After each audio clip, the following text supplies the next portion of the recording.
Hello everyone.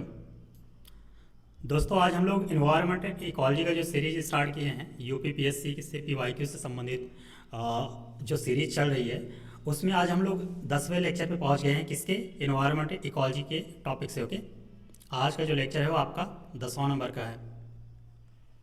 और आज का जो टॉपिक है स्टूडेंट, वो है आपका efforts related to conservation of forest resources, यानी जो फॉरेस्ट के रिसोर्सेज होते हैं उनके कंजर्वेशन की बात के लिए जो एफर्ट्स लगाए गए हैं गवर्नमेंट के द्वारा, किसी ऑर्गेनाइजेशन के द्वारा या कोई इंटरनेशनल जो इंस्टीट्यूट होते हैं उनके द्वारा, तो उसके उससे संबंधित आज हम लोग सवाल को देखेंगे, यानी पीवाईक्यूज को देखेंगे।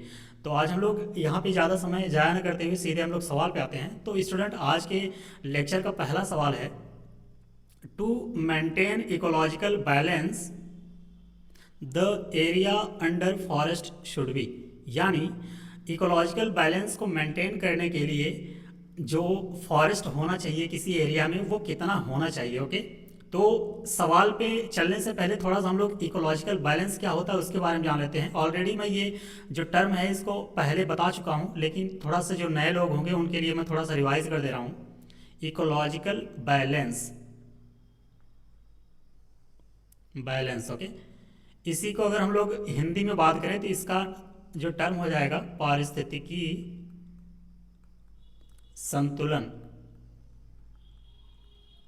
इसके मतलब को समझ लेते हैं, फिर हम लोग सवाल पे आते हैं। इकोलॉजिकल बैलेंस का अगर हम लोग मतलब देखें स्टूडेंट, तो बेसिकली जो नेचर में यानी जो प्रकृति में जीव होते हैं और उनके जो पर्यावरण होते हैं, यानी जिन पर्यावरण में वो जीव रहते हैं उनके बीच में जो बना हुआ सामंजस्य होता है या उसकी उनके बीच में जो स्थिरता होती है, उसी को हम लोग अगर देखें तो उसे हम लोग इकोलॉजिकल बैलेंस कहते हैं। यानी इकोलॉजिकल का मतलब आप यहाँ पे टर्म से पकड़ने की कोशिश कीजिए कि इक्वालिटी से संबंधित है, और बैलेंस का मतलब है कि उन दोनों के बीच में क्या संतुलन होगा। ओके, यानी it means the stable and healthy relationship between living organism and their environment. Okay, ecological balance को अगर हम लोग डिफाइन करने की कोशिश करें तो इसका एक एक स्टेटमेंट में आप लिख सकते हैं कि to stable and healthy relationship between living organism, यानी जो जीव होते हैं लिविंग ऑर्गेनिज्म, जैसे कि पेड़ पौधे हो गए या आपके एनिमल्स हो गए, ह्यूमन हो गया, माइक्रो ऑर्गेनिज्म हो गए, इन सब के बीच में एंड देयर इन्वायरमेंट। ओके, तो यही आपका क्या होता है इकोलॉजिकल बैलेंस। मतलब कहने का यही सिंपली इतना है कि नेचर में यानी इस प्लैनेट पे जो जीव पाए जाते हैं, एग्जाम्पल के तौर पे मैंने आपको बता ही दिया कि जैसे पौधे हो गए, जानवर हो गया, मनुष्य हो गए, या सूक्ष्म जीव हो गए जिसे हम लोग माइक्रो ऑर्गेनिज्म जिसे हम लोग बोलते हैं, बैक्टीरिया हो गया, वायरस हो गई, ये सब चीज़।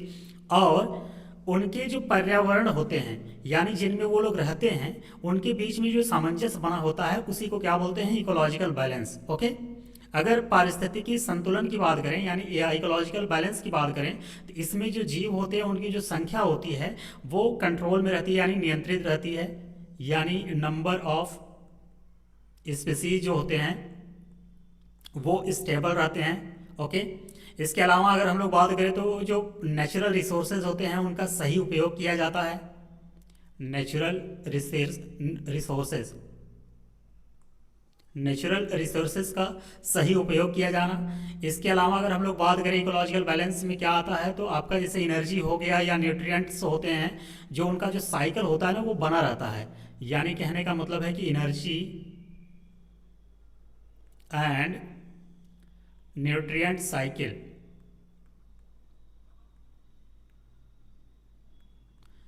ये जो होता है ये बना रहता है। ओके, इसके अलावा अगर देखा जाए तो जो इन्वायरमेंट होता है वो स्वयं को नुकसान होने से उबार सकता है, ऐसी सिचुएशन होती है।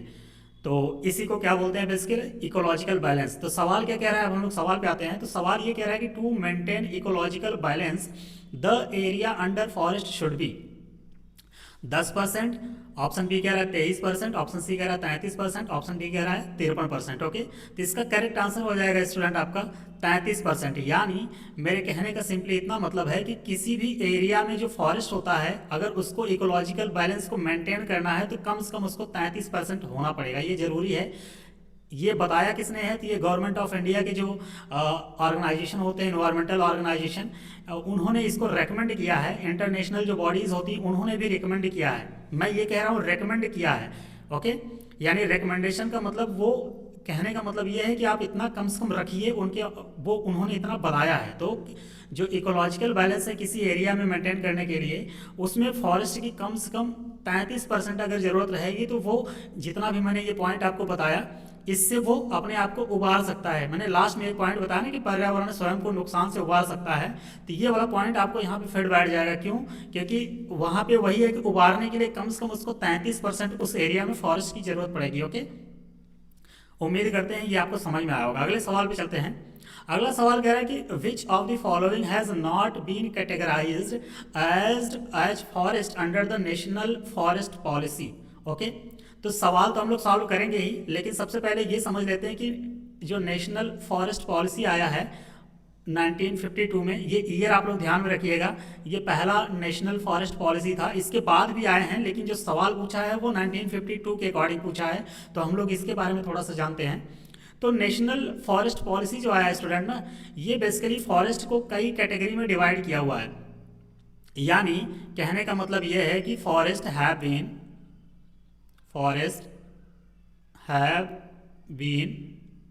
क्लासिफाइड इन इंडिया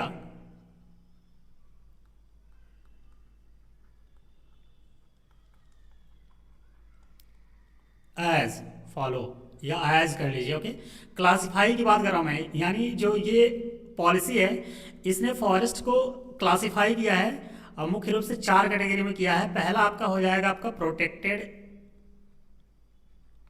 फॉरेस्ट, आपका दूसरा हो जाएगा नेशनल फॉरेस्ट,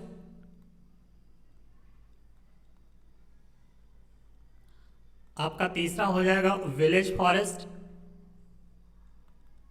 आपका चौथा हो जाएगा ट्री लैंड। ओके, तो इन 4 कैटेगरी में डिवाइड किया है किसने? नेशनल फॉरेस्ट पॉलिसी 1952 ने किसको? फॉरेस्ट को, यानी जो जंगल होते हैं उनको 4 कैटेगरी में डिवाइड किया है, protected forest, national forest, village forest, tree land. Okay, अब हम लोग सवाल पे आते हैं। सवाल क्या कह रहा है कि which of the following has not been categorized, यानी 4 ऑप्शन में से कौन सा कैटेगराइज नहीं किया गया है as forest under the national forest policy 1952। तो एक एक ऑप्शन को देखते हैं। पहला कह रहा है नेशनल फॉरेस्ट, ये किया गया है, बिल्कुल किया गया है। ऑप्शन बी कह रहा है कि नेशनल पार्क इन चारों में है, नहीं है, तो इसका मतलब आपका यही आंसर हो जाएगा, यानी इसका करेक्ट आंसर हो जाएगा ऑप्शन बी नेशनल पार्क, क्योंकि पूछा है not been categorized. Okay, option C क्या कह रहा है? प्रोटेक्टेड फॉरेस्ट, मैंने आपको बताया बिल्कुल है।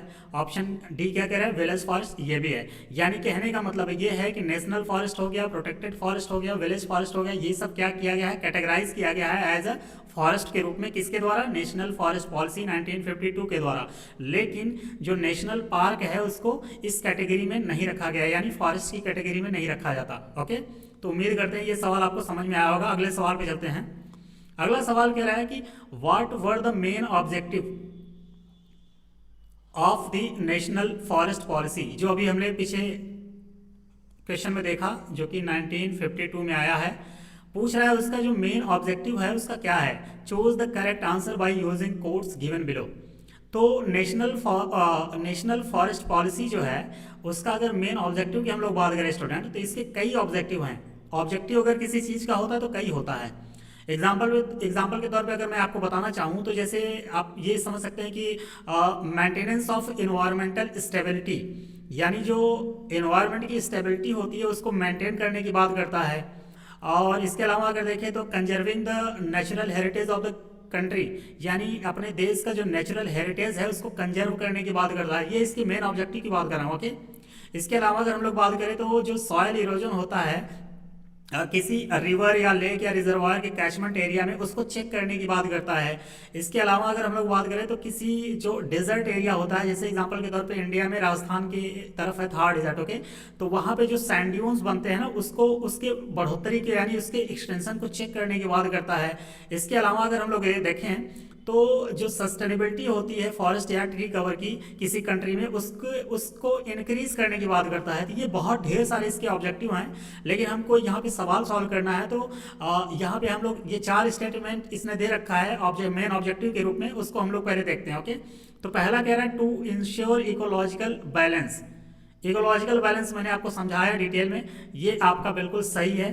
टू प्रमोट सोशल फॉरेस्ट्री, ये इसके मेन ऑब्जेक्टिव में नहीं आता। अगर आप इकोलॉजिकल बैलेंस की बात करेंगे तो आप इसी में इसको भी इंक्लूड कर सकते हैं, क्योंकि सोशल फॉरेस्ट्री इकोलॉजिकल बैलेंस के मेंटेनेंस में या इंश्योर करने में ही आ जाएगा। ओके, अगर हम लोग ऑप्शन 2 को कट करते हैं तो एक यहाँ पे है, ये चला जाएगा, एक यहाँ पे है, ये चला जाएगा। ओके, हम लोग अब थर्ड पे चलते हैं। 1/3 of the countries total land to be forested, यानी ये स्टेटमेंट ये कह रहा है कि किसी भी देश का जो टोटल लैंड है वहाँ पे कम से कम 1/3 यानी 33% कम से कम फॉरेस्ट होना चाहिए।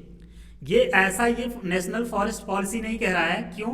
क्योंकि ये इसके ऑब्जेक्टिव में नहीं आता है। ये अलग अलग गवर्नमेंट ऑफ इंडिया जो FRI है उसने ये स्टेटमेंट दिया है कि किसी भी जगह का अगर इकोलॉजिकल बैलेंस की बात किया जाए उसको मेंटेन करने के लिए तो 1/3 होना चाहिए, यानी 33% होना चाहिए।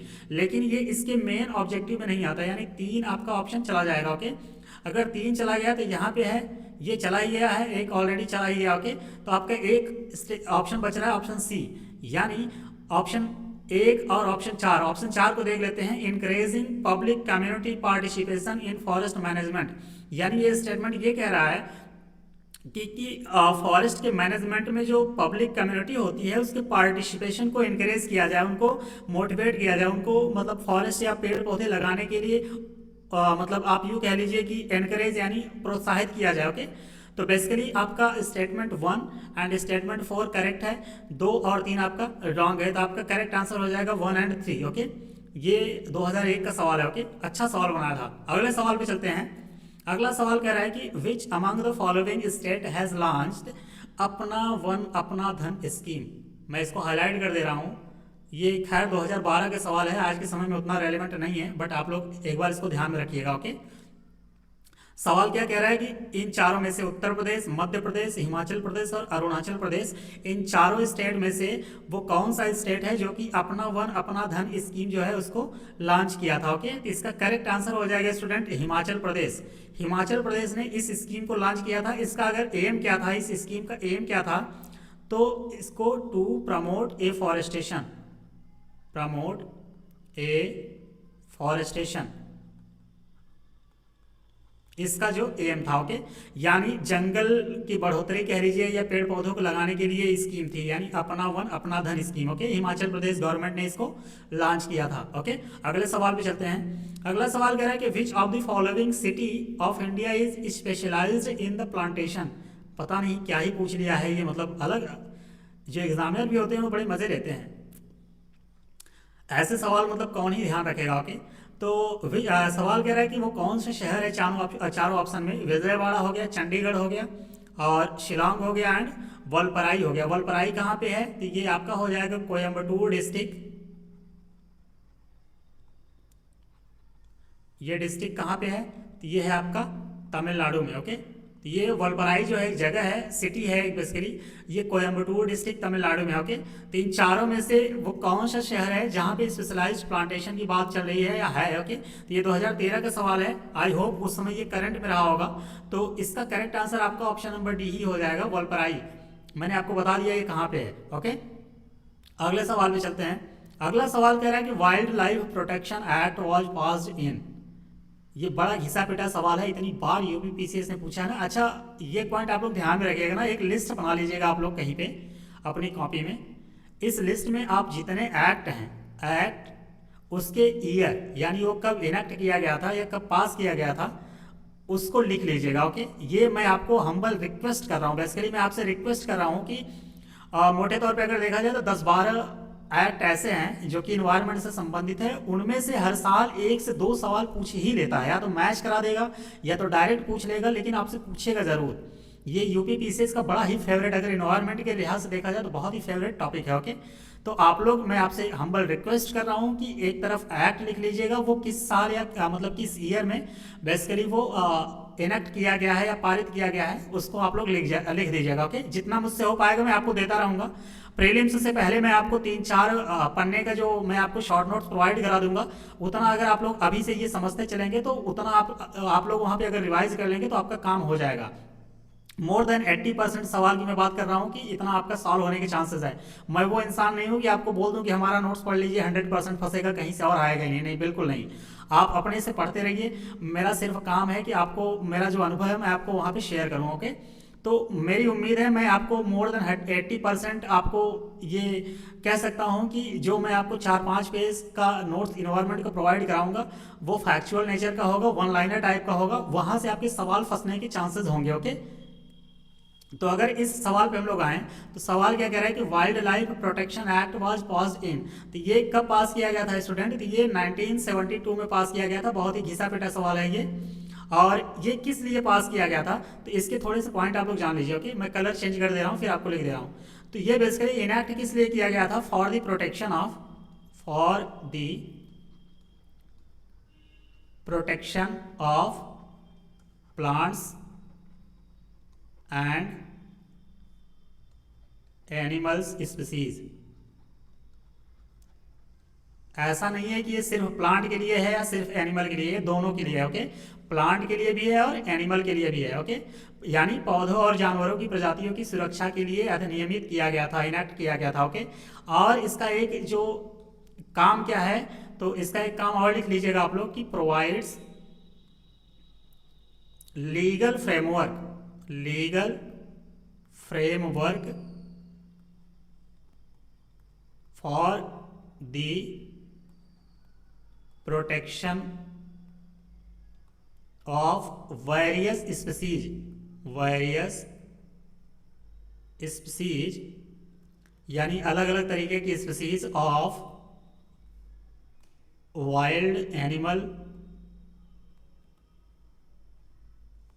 बर्ड्स हो गया, इसके साथ साथ अगर बात करें तो प्लांट्स हो गए। ओके, यानी ये बहुत सी चीज़ों के बारे में बात करता है। ऐसा आप कंफ्यूज नहीं होइएगा कि वाइल्ड लाइफ जो प्रोटेक्शन एक्ट है वो सिर्फ एनिमल की बात कर रहा है। ओके, वाइल्ड लाइफ में बहुत सी चीज़ें आ जाएंगी, जैसे आपका वाइल्ड एनिमल आ गया, बर्ड आ गए, प्लांट हो गए, ये सब जो है ये इसके अंदर आ जाते हैं। ओके, तो इसका correct answer option number C हो जाएगा, क्योंकि ये 1972 में ही पास किया गया था। अगले सवाल पे चलते हैं। अगला सवाल कह रहा है कि arrange the following events in chronological order in their commencement and select the correct answer from the quotes given below. मैं अभी पिछले सवाल में आपको बता रहा था कि एक जगह आप लिस्ट बना लीजिएगा, क्योंकि ऐसे सवाल आते हैं। और देखिए यहाँ पे ईयर वाइज अरेंज करने के लिए दे ही दिया है। ओके, तो एक एक करके हम लोग समझते हैं। अगर आप हो सके तो इसको एक साइड में कहीं नोट्स पे लिख लीजिएगा। ओके, जो मैंने आपको बताया कि एक्ट होना चाहिए और किस साल ये पारित हुआ है या पास हुआ है, उसको आप अभी से लिखते चलिए, क्योंकि लास्ट मोमेंट पे आप पैनिक हो जाएंगे तो वहाँ पे जो भी काम करेंगे वो डिस्टर्ब भी होता जाएगा। ओके, तो एक एक करके आप अभी से शॉर्ट नोट्स बनाते चलिए। तो पहला क्या कह रहा है? Wild life protection act. अभी अभी हम लोगों ने बात किया, ये कब आया था? 1972 में। ये 1972 में पारित हुआ था, 1972 यानी 1972 में। ओके, अगला क्या कह रहा है? बायोडाइवर्सिटी एक्ट या बायोलॉजिकल डाइवर्सिटी एक्ट, इसी को एक और नाम से जाना जाता है बायोडाइवर्सिटी एक्ट।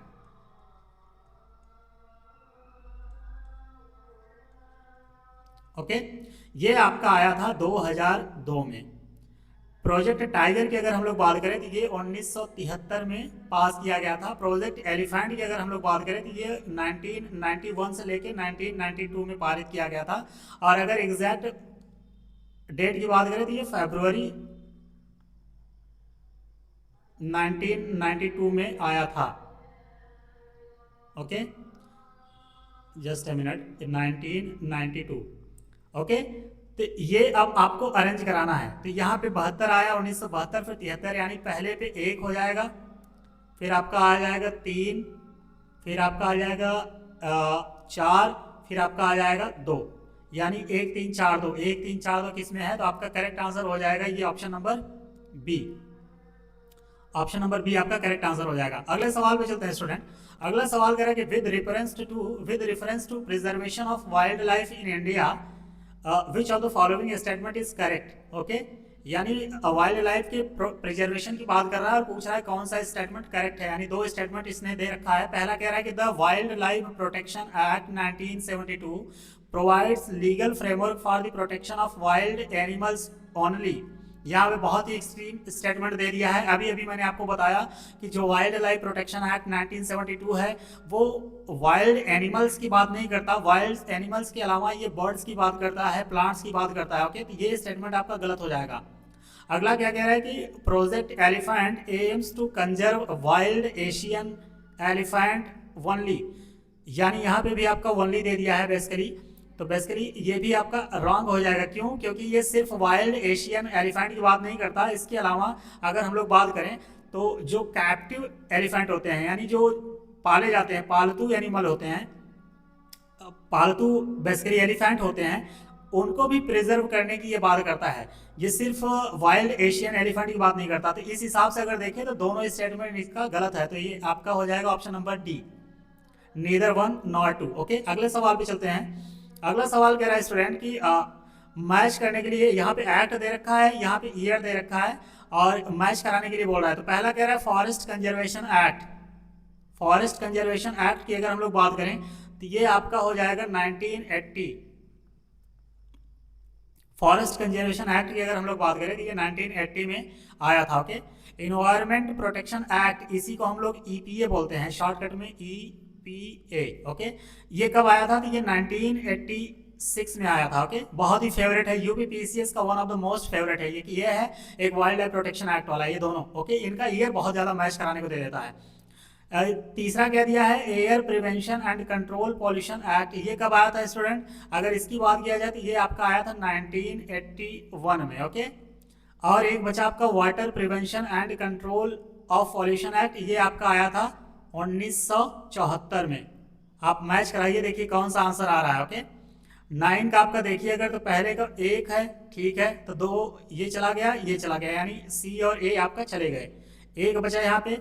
बी क्या कह रहा है? बी आपका बी से ही मैच करा रहा है, यानी 1 2 3 4 आपका आ रहा है। ओके, तो आपका इसका करेक्ट आंसर हो जाएगा ऑप्शन नंबर डी।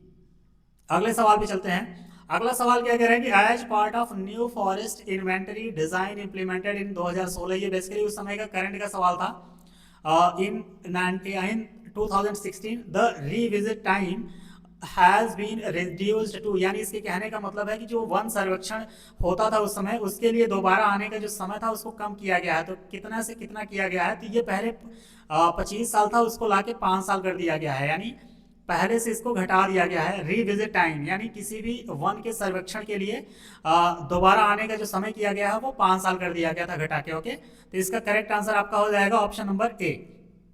अगले सवाल पे चलते हैं। अगला सवाल कह रहा है कि when was the forest conservation act enacted.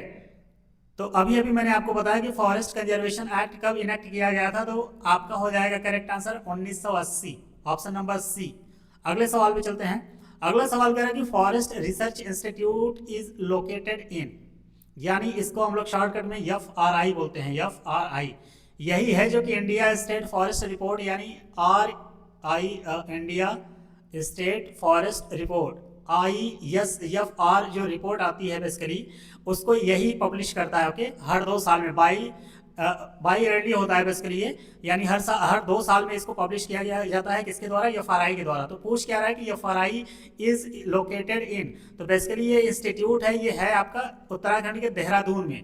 और इसको इस्टेब्लिश कब किया गया था? तो इसको इस्टेब्लिश किया गया था 1906 में। ओके, ये पॉइंट आप लोग ध्यान में रखिएगा। इसका हेडक्वार्टर कहाँ है? देहरादून में है। ऑप्शन नंबर ए इसका करेक्ट हो जाएगा। अगले सवाल पे चलते हैं।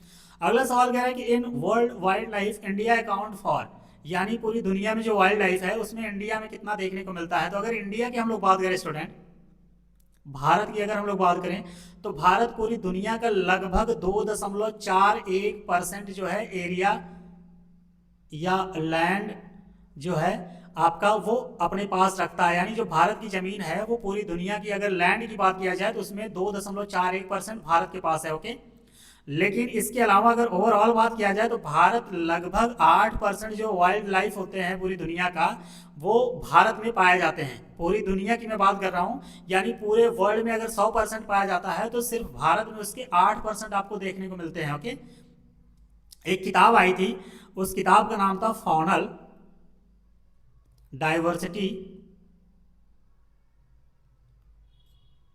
Of India. ओके, ये जो किताब थी इसको लिखा किसने था, वो मैं कलर चेंज कर दे रहा हूं। इसको लिखे थे बेसिकली J.R.B. एल्फ्रेड। इस किताब में ये बताया गया है कि जो भारत में पूरी दुनिया का एनिमल स्पीसीज है वो लगभग 7.28% है। 28%, 7.28% जो पूरी वर्ल्ड की एनिमल स्पीसीज है वो भारत में पाई जाती है इस किताब के अकॉर्डिंग। ओके, किताब का क्या नाम है, ये बुक क्या है आपकी, फॉनल डाइवर्सिटी ऑफ इंडिया। तो उम्मीद करते हैं ये सवाल आपको समझ में आया होगा। अगर इसके करेक्ट आंसर की बात किया जाए तो यहाँ पे 5% दे रखा है, यहाँ पे 6 दे रखा है, यहाँ पे 2, यहाँ पे 4, तो यानी इसका चारों ऑप्शन गलत है। यानी इसका आपका करेक्ट आंसर हो जाएगा लगभग 8%। तो यहाँ पे ये क्वेश्चन का नो ऑप्शन, कोई ऑप्शन इसका करेक्ट नहीं है। ओके, अगले सवाल पे चलते हैं। अगला सवाल कह रहा है स्टूडेंट आपका कि Chipko movement was basically against. Chipko movement की अगर हम लोग बात करें तो बेसिकली एक ये मूवमेंट चलाया गया था उत्तराखंड में, और ये 1973 में, यानी जब प्रोजेक्ट टाइगर आया था उसी साल ये मूवमेंट चलाया गया था। कहाँ पे, तो ये उत्तराखंड में। खैर उस समय तो ये यूपी का पार्ट था, तो उत्तराखंड के चमोली डिस्ट्रिक्ट में ये चलाया गया था। और ये इसलिए था कि ये फॉरेस्ट कंजर्वेशन या जो ट्री थी उसके प्रोटेक्शन की बात करता था। ओके, तो सवाल क्या पूछ रहा है कि Chipko movement was basically against की बात कर रहा है, तो यानी ट्री जो यानी पेड़ पौधे जो कट रहे थे उनके अगेंस्ट था। तो आपका वाटर पॉल्यूशन नहीं होगा, नॉइज पॉल्यूशन नहीं होगा, कल्चरल पॉल्यूशन नहीं होगा, तो क्या होगा आपका डिफॉरेस्टेशन। इसका करेक्ट आंसर हो जाएगा ऑप्शन नंबर सी। यहाँ पे मैं लिख ही दे रहा हूँ आपका कि जो चिपको मूवमेंट था वो related to forest conservation, forest conservation, या इसी का नाम आप कह लीजिए, इसी को कह लीजिए protection of trees, protection of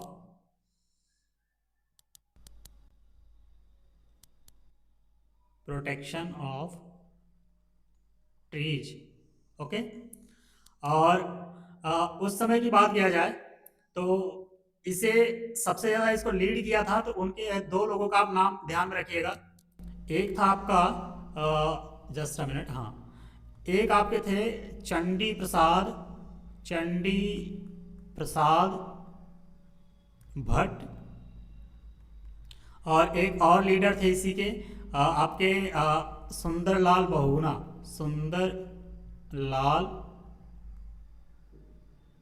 Bahuguna. Okay, ये क्या थे, मेन लीडर थे किसके, चिपको मूवमेंट के। ओके, उम्मीद करते हैं ये पॉइंट आपको समझ में आया होगा। तो इसका correct answer option number C हो गया होगा। ओके, अगले सवाल पे चलते हैं। अगला सवाल कह रहा है कि Rajiv Gandhi wildlife conservation award is given to, यानी जो वाइल्ड लाइफ कंजर्वेशन अवार्ड है वो किसको दिया जाता है। ओके, तो ये एजुकेशनल एंड रिसर्च इंस्टीट्यूशंस को दिया जाता है, या forest and wild life officers को दिया जाता है, या वाइल्ड लाइफ कंजर्वेशनिस्ट को दिया जाता है। तो बेसिकली ये इन सभी को दिया जाता है, यानी करेक्ट आपका हो जाएगा all of this above. Okay, ये बेसिकली वाइल्ड लाइफ कंजर्वेशन के फील्ड में दिया जाता है, यानी ये जो Rajiv Gandhi wildlife conservation award है, ये इसमें लिखा भी तो है कि वाइल्ड लाइफ कंजर्वेशन अवार्ड है, तो वाइल्ड लाइफ कंजर्वेशन के क्षेत्र में दिया जाता है। तो ये इन सभी फील्ड में मतलब काम करने वाले को दिया जाता है, तो यानी इसका सभी option all of this correct हो जाएगा। अगले सवाल पे चलते हैं। अगला सवाल कह रहा है स्टूडेंट कि national bureau of plant genetic resources, यानी इसको अगर हम लोग शॉर्टकट में देखें तो इसका शॉर्टकट नेम हो जाएगा आपका NBPGR। कभी कभी ये शॉर्टकट देके मैच करा देता है, इसलिए मैं यहाँ पे लिख दिया हूँ कि national bureau of plant genetic resources is situated in. तो सबसे पहले ये जान लीजिए कि ये कब इस्टेब्लिश हुआ था। तो ये इस्टेब्लिश हुआ था इन 1977 में 1977 में इसको इस्टेब्लिश किया गया था। इसके हेडक्वार्टर की अगर हम लोग बात करें तो वो नई दिल्ली में थी है। ओके, नई दिल्ली में है। ओके, और इसके 10 और रीजनल हैं, 10 रीजनल सेंटर भी हैं, 10 रीजनल स्टेशंस कह लीजिए या सेंटर कह लीजिए। 10 रीजनल स्टेशंस की अगर हम लोग बात करें तो इसके मैं अलग अलग लिख दे रहा हूँ आपको, आप जिससे ये उतना इंपॉर्टेंट तो नहीं है लेकिन आप लिख लीजिएगा कि जैसे हो गया आपका एक पहला शिमला, शिमला में है। शिमला के अलावा अगर हम लोग बात करें तो जोधपुर में है जो कि राजस्थान में है। जोधपुर के अलावा अगर हम लोग बात करें तो ये त्रिशूर में है, त्रिशूर जो कि केरला का पार्ट है, केरला में है। ओके, त्रिशूर, त्रिशूर ये कहाँ पे है? केरला में। ओके, इसके अलावा अगर बात करें तो अकोला में है। अकोला कहाँ पे है? तो ये महाराष्ट्र में है। ओके, इसके अलावा अगर हम लोग शिलांग की बात करें तो ये शिलांग जो है आपका मेघालय में है। ओके, इसके अलावा अगर हम लोग बात करें तो एक आपका हो जाएगा भोवड़ी, भोवड़ी ये आपका कहाँ पे है? उत्तराखंड में है। ओके, इसके अलावा कटक जहाँ पे राइस रिसर्च इंस्टीट्यूट है ये है कहाँ पे? आपका उड़ीसा में है। ओके, कटक जो है उड़ीसा में है। इसके बाद अगर मैं बात करूँ तो आपका हैदराबाद में हो गया, हैदराबाद। हैदराबाद के अलावा अगर बात किया जाए तो आपका रांची हो जाएगा, रांची जो कि झारखंड का पार्ट है। MS धोनी को आप लोग जान ही रहे होंगे, तो रांची में है। ओके, और इसका एक और स्टेशन है आपका श्रीनगर, श्रीनगर कहाँ पे है? जम्मू एंड कश्मीर का पार्ट है। ओके, तो ये 10 इसके रीजनल स्टेशन है। इसके अलावा जो इसका हेड ऑफिस है वो आपका नई दिल्ली में है और ये इस्टेब्लिश कब किया गया था? 1977 में। ओके, इसके काम की अगर हम लोग बात करें तो बेसिकली ये ऑर्गेनाइजेशन जो है ना वो प्लांट इंट्रोडक्शन और जर्म प्लास जो ऑगमेंटेशन होता है जिससे क्या होता है कि क्रॉप को इम्प्रूव कराया जाए तो उस टेक्निक पे ये काम करती है। ओके, तो इसका करेक्ट आंसर आपका हो जाएगा ऑप्शन नंबर ए, नई दिल्ली। अगले सवाल पे चलते हैं। अगला सवाल क्या है कि as a part of wildlife conservation efforts in Nepal and India a new association for the name save was launched. एक सेव नामक एक एसोसिएशन लॉन्च किया गया था। एक बेसिकली एक तरीके का ये प्रोग्राम था, सेव प्रोग्राम। ओके, अब सेव प्रोग्राम ये पूछ क्या रहा है कि the objective of save is to conserve. ये 2011 का सवाल है और उस समय ये करंट में था, तो आज के समय में उतना रेलेवेंट नहीं है, लेकिन मैं आपको थोड़ा सा स्पेसिफिक इसके बारे में बता देता हूं कि जो save, just a minute, save जो प्रोग्राम है, इस प्रोग्राम का जो नाम है आपका saving Asia's vultures from extinction, यानी विलुप्त होने की बात कर रहा है। जो ये सेव प्रोग्राम है ये बेसिकली वल्चर्स को कंजर्व करने की बात करता था, यानी इसका ऑप्शन नंबर ए करेक्ट हो जाएगा। और कहाँ पे कंजर्व करने की बात कर रहा था? भारत में और नेपाल में। ओके, इसको जो आप यूँ कह लीजिए कि इस प्रोग्राम को जो लॉन्च किया गया था वो 3 इंस्टीट्यूट के द्वारा लॉन्च किया गया था। एक था आपका British royal society for protecting of birds, दूसरा आपका था जूलॉजिकल सोसाइटी ऑफ लंदन और तीसरा जो था वो आपका नेपाल गवर्नमेंट थी। इन तीनों ने मिलकर इसको लॉन्च किया था। ओके, क्या करने के लिए? वल्चर यानी गिद्ध को प्रिजर्व करने के लिए, प्रोटेक्ट करने के लिए, कंजर्व करने के लिए। ओके, किसको? गिद्ध को। ये आज के समय में आई होप उतना रेलेवेंट नहीं होगा क्योंकि ये उस समय के करंट का सवाल था। ओके, अगले सवाल पे चलते हैं।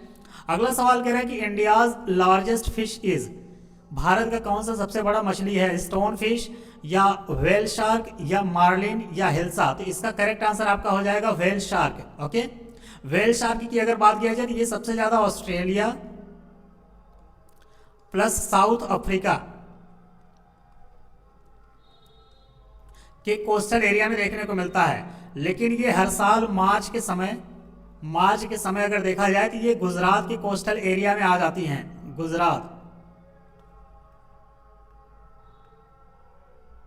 गुजरात के कोस्टल एरिया में आ जाती हैं और मतलब यहाँ पे बच्चे देने का काम करती है बेसिकली ये। तो ये यहाँ पे आप देखिए तो यहाँ पे इनके प्रोटेक्शन की बात चल रही थी बेसिकली ये मार्च के समय गुजरात की तरफ मूव कर जाती हैं। ओके, तो इसका करेक्ट आंसर आपका हो जाएगा व्हेल शार्क। इसे मुख्य रूप से ये ऑस्ट्रेलिया और साउथ अफ्रीका के कोस्टल एरिया में पाई जाती है। ओके, अगले सवाल पे चलते हैं। अगला सवाल कह रहा है कि which of the following is not a major cause of wildlife extension, यानी वाइल्ड लाइफ जो है उनके विलुप्त होने के लिए इन चारों ऑप्शन में से कौन सा जो है वो मेजर कॉज नहीं करता है, यानी उसकी वजह से वो विलुप्त होने के कगार पे नहीं पहुंच सकती। ओके, तो पहला क्या कह रहा है कि लॉस ऑफ नेचुरल हैबिटेट, यानी किसी इंसान, आप खुद अपने आप को ऑब्जर्व करके देखिए कि अगर आपका घर उजाड़ दिया जाए तो आप मतलब परेशान तो हो ही जाएंगे बेसिकली।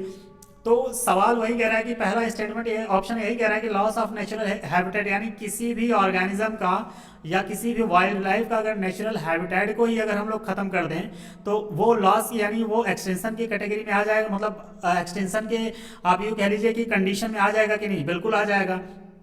ऑप्शन डी क्या कह रहा है कि to make fire in the forest, यानी जंगल में आग ही लगा दिया जाए तो क्या होगा कि जो उनका हैबिटेट है वो खत्म हो जाएगा, जल जाएगा, तो बेसिकली ये भी करेगा।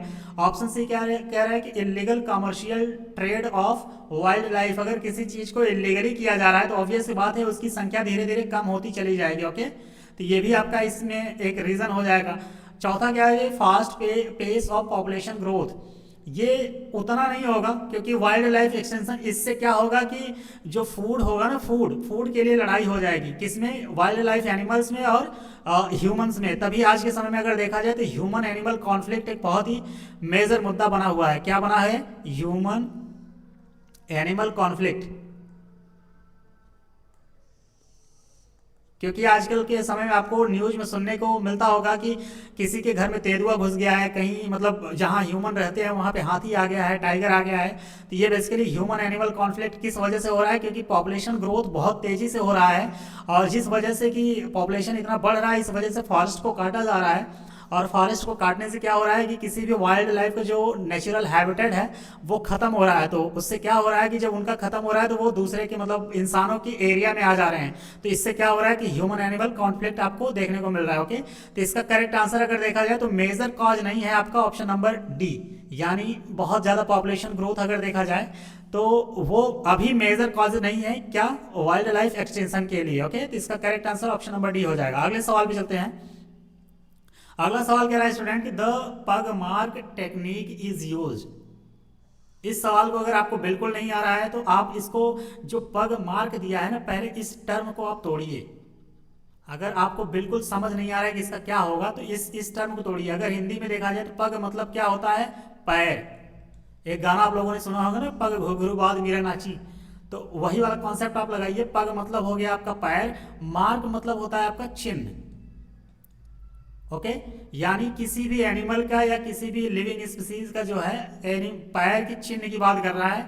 और ये क्या कह रहा है आगे, टेक्निक, यानी एक तरीके की ये टेक्निक है। तो ये कब यूज किया जाएगा, अब हम लोग ऑप्शन को देखते हैं तो हो सकता है मे भी आपको आंसर ऑप्शन का समझ में आ जाए। ओके, तो पहला कह रहा है कि for bird watching in forest, यानी बर्ड को देखने के लिए, जंगलों में बर्ड को देखने की बात कर रहा है। इससे पग मार्क से क्या लेना देना, तो ये ऑप्शन तो आपका नहीं होगा। ऑप्शन बी कह रहा है कि for breeding rare wildlife in captivity. Captivity का मतलब होता है कि मतलब पालतू के हिसाब से आप समझ लीजिए कि अपने कंट्रोल में रख के किसी चीज का, यानी वाइल्ड लाइफ की जो रेयर ब्रीडिंग है उसको कंट्रोल कराना था। पर चिन्ह से उसका कोई मतलब नहीं है।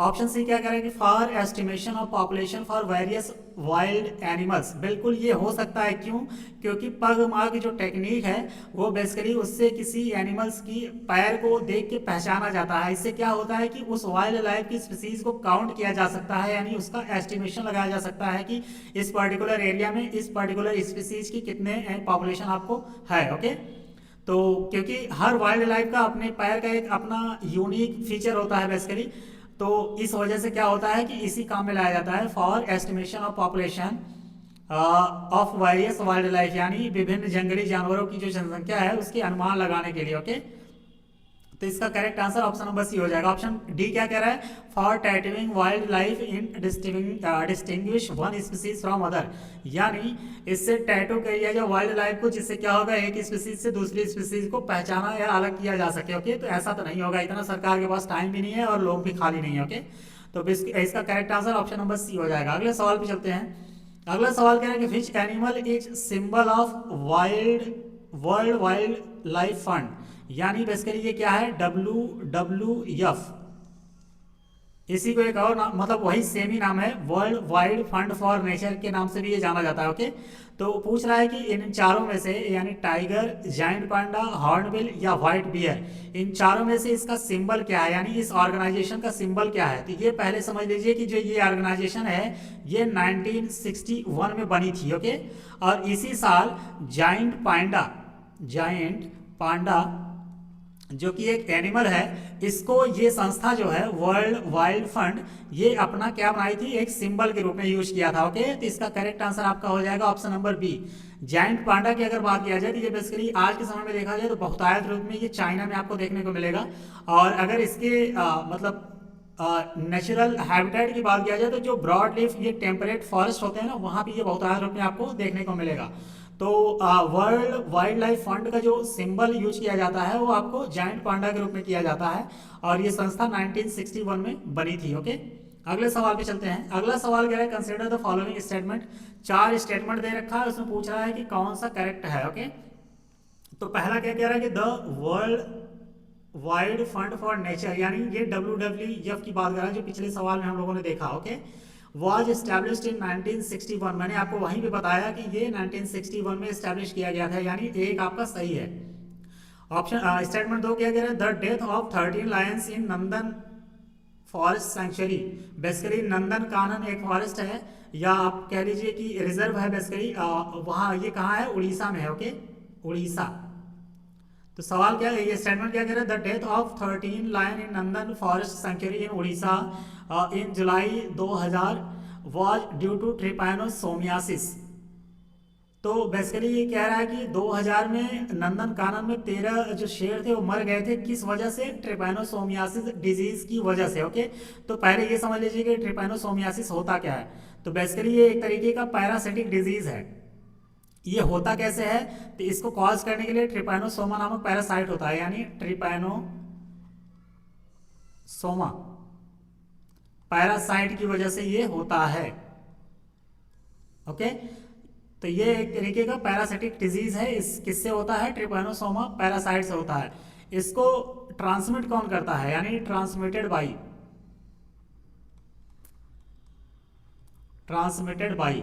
तो ये फैलता किससे है, तो सीसी फ्लाई करके एक आता है, सीसी फ्लाई, उससे फैलता है। ओके, यानी ये ट्रांसमिट करता है बेसिकली, लेकिन होता किससे है, ये ट्रिपैनोसोमा से होता है। अब हम लोग आते हैं सवाल पे। स्टेटमेंट 3 क्या करें, the tree eucalyptus is named as eco friendly. मैंने तो कहीं नहीं पढ़ा कि इसको इको फ्रेंड के रूप में यूज किया जाता है, किसको, यूकेलिप्टस को। ये बेसिकली नेचर के लिए या इन्वायरमेंट के लिए आप यूँ कह लीजिए कि दुश्मन है, यानी इको इनेमी है, ना कि इको फ्रेंड है। ओके, तो ये आपका स्टेटमेंट 3 तो गलत हो जाएगा। ये हमें अगर कंफर्म पता है तो हम लोग अब एलिमिनेट करने की कोशिश करते हैं। तो पहले में दे रखा है 3, तो ये तो होगा नहीं, क्योंकि करेक्ट की बात पूछ रहा है। यहाँ पे भी 3 दे रखा है, तो ये भी नहीं होगा। अब हम लोग चलते हैं, 2 स्टेटमेंट आपके कट गए, ए और बी। अब 3 और 4 बचा है। तो पहला स्टेटमेंट आपका तो सही है, यहाँ भी एक दे रखा है, यहाँ भी एक दे रखा है। अब सवाल आता है कि 4 को देख लेते हैं। The biggest aquarium in India situated in Kolkata, तो ये स्टेटमेंट आपका करेक्ट है, तो आपका ये भी चला गया।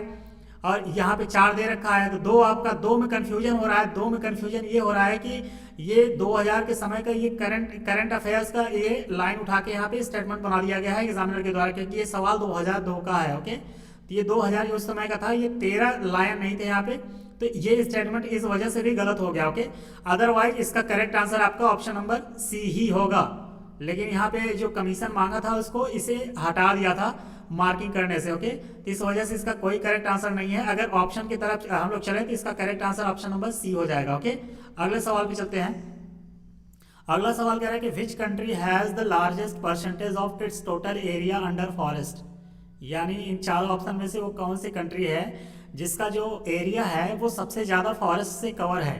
तो इसका करेक्ट आंसर आपका हो जाएगा सूरीनाम। सूरीनाम में लगभग 95 से लेकर 97% के आसपास अगर देखेंगे तो आपको फॉरेस्ट देखने को मिलेगा।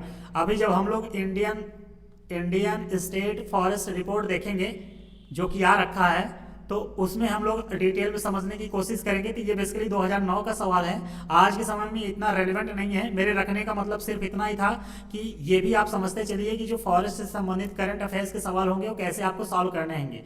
उस समय में अगर इसको देखा जाए तो इसका correct answer option number C हो जाएगा। ओके, अगले सवाल पे चलते हैं। अगला सवाल कह रहा है कि the national afforestation and eco development board was set up by government of India in the year, यानी किस साल जो national afforestation and eco development board है उसको इस्टेब्लिश किया गया था किसके द्वारा, गवर्नमेंट ऑफ इंडिया के द्वारा। तो ये बहुत ही फैक्चुअल नेचर का सवाल है। अगर इसके आंसर की बात किया जाए तो ये 1992 में किया गया था, यानी ऑप्शन नंबर 20 का करेक्ट हो जाएगा। इस पॉइंट को यानी इस सवाल को आप अपने नोट्स में कहीं एक साइड लिख लीजिएगा, ओके। इससे क्या होगा कि अगर ये कभी वापस रिपीट करें तो ये इतना फैक्चुअल नेचर का सवाल है, या तो ये सही होगा या तो बिल्कुल आपको आएगा ही नहीं, ओके।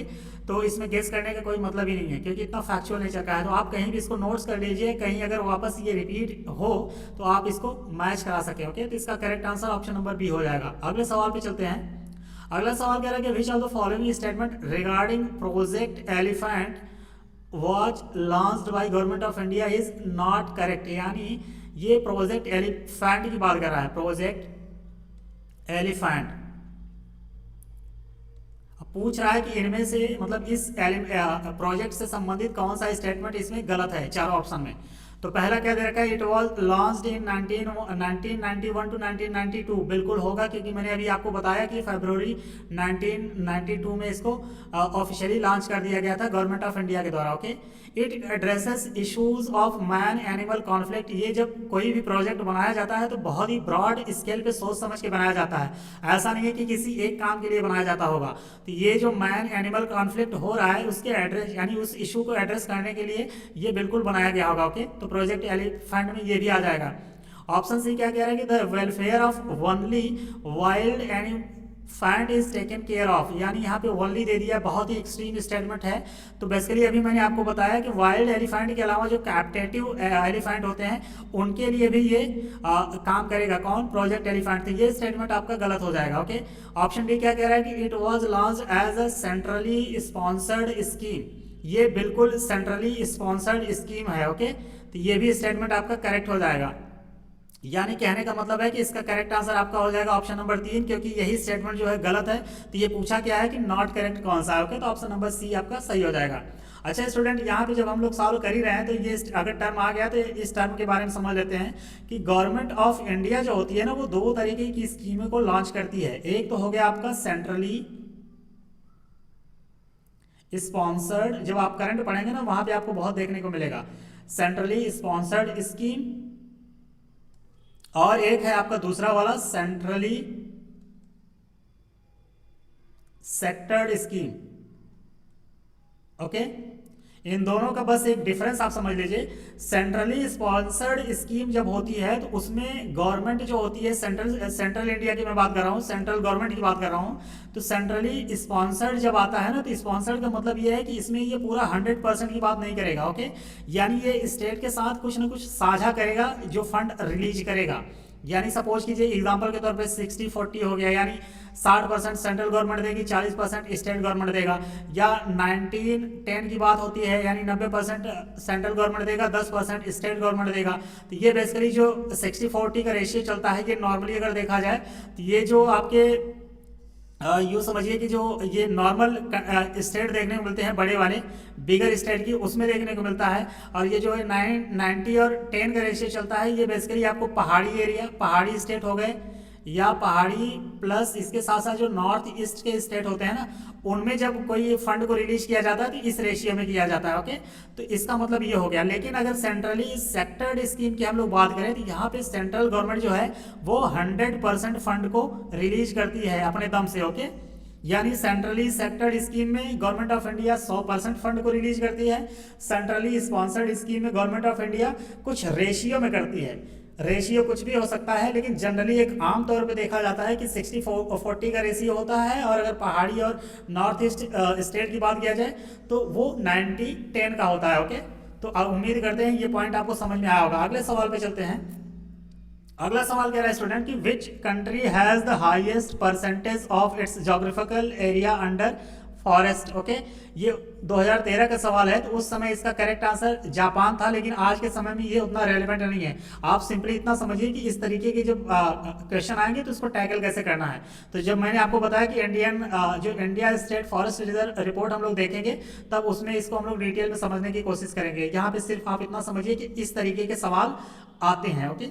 अगले सवाल पे चलते हैं। अगला सवाल कह रहा है कि which of the following country has passed a resolution to maintain forest on 60% land of its geographical area. यानी सवाल ये कह रहा है कि इन चारों में से, यानी मालदीव हो गया, नेपाल, भूटान और अफगानिस्तान, इन चारों देशों में से वो कौन सा देश है जो कि एक रेजोल्यूशन को पास किया है कि उसका जो जोग्राफिकल एरिया है, यानी उसकी जो पूरी भूमि है, जमीन है, उसमें कम से कम 60% क्या हो, फॉरेस्ट हो।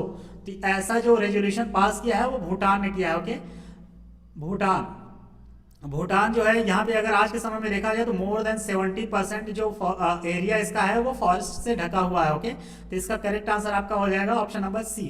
अगले सवाल पे चलते हैं। अगला सवाल कह रहा है कि which of the following act provide for protection of wild animals in India. यानी इन चारों ऑप्शन में से wildlife protection act 1972, forest protection act 1982, या एनवायरनमेंट प्रोटेक्शन एक्ट 1996, या West Bengal wild animal protection act 1959, इन चारों ऑप्शन में से वो कौन सा एक्ट है या कौन सा ऑप्शन है जो कि भारत में वाइल्ड एनिमल के प्रोटेक्शन को प्रोवाइड करता है। तो इसका करेक्ट आंसर आपका हो जाएगा, नाम से ही लग रहा है वाइल्ड एनिमल्स, तो wild life protection act 1972।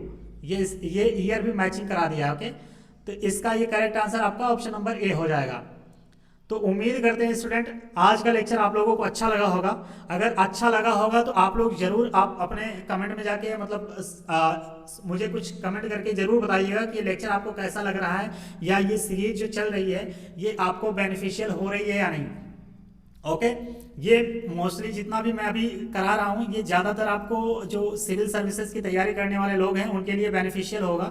One day के एग्जाम में भी देखा जा सकता है, लेकिन ये ज़्यादातर जो सवाल हैं कि यूपीपीएससी के द्वारा जो कंडक्ट कराए गए एग्जाम थे उनमें पूछे गए हैं। ओके, तो ये बीपीएससी में भी आ सकता है, ये एमपीपीएससी में भी आ सकता है, ये जेपीएससी में भी आ सकता है। यानी अलग अलग जो स्टेट के एग्जाम होते हैं वहाँ भी ये बेनिफिशियल हो सकता है। ओके, तो उम्मीद करते हैं कि ये सीरीज आपको पसंद आ रही होगी। अगर पसंद आ रही है तो कमेंट में जाके जरूर कमेंट कीजिएगा और मुझे सजेस्ट जरूर कीजिएगा, या मुझे जो भी कमियां लग रही होंगी आपको वो मुझे जरूर बताइएगा। ओके, तो मैं उम्मीद करता हूँ कि ये सीरीज आपको अच्छा लग रहा होगा और आप सभी लोग यहाँ तक बने रहे, इसके लिए आप सभी को बहुत बहुत धन्यवाद।